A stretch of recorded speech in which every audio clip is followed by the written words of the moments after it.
how did you market or sell this idea to people that you don't even know? You're fortunate enough to have them in your circle at this Yeah. academic institution, but you still have to do the work of speaking to Callo, something that doesn't exist yet, and prove to them like, hey, this is worth joining on. So how did you go about doing that? And any advice you have for someone who's also in a similar position?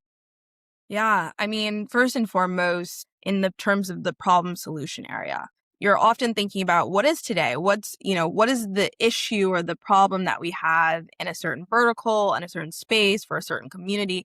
What's the ultimate problem, right? And then it's like, what's the solution? And so oftentimes there's a huge chasm between what is the reality and what the future could be. And for many, they don't see things like that, right? They see things of what they are today. And if it's not being adopted today, why would it ever be adopted? So the goal of the founder is to be able to provide them with almost a roadmap with how it could possibly be and how the solution where it might be today could help that problem be solved, even if it's in 7 years, or even if it's in 5 years, even if it's in 10. Now, building a team is really, I think, a special skill set that I'm always trying to strengthen it, because building a team is very difficult.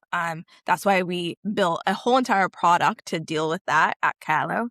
But ultimately, like, the goal is to be able to build a team and find like these co-conspirators that really help you as a founder, whether it's a co-founder, whether it's your first head of engineering, whether it's advisors, really be able to join kind of this journey of helping the rest of your users, the rest of the world, investors, who it might be, get from what the reality is today to what it should be in the future. Now, a lot of founders don't find, necessarily co-founders per se in the traditional sense. There are different platforms, at least on the technology side, to be able to help with that. So there's, like, for example, YC Combinator that has co-founder match. There are, for example, in London and also in the Bay Area, different groups that are really focused on bringing communities of founders together, whether it's playing pickleball with other founders, whether it's playing tennis with other founders,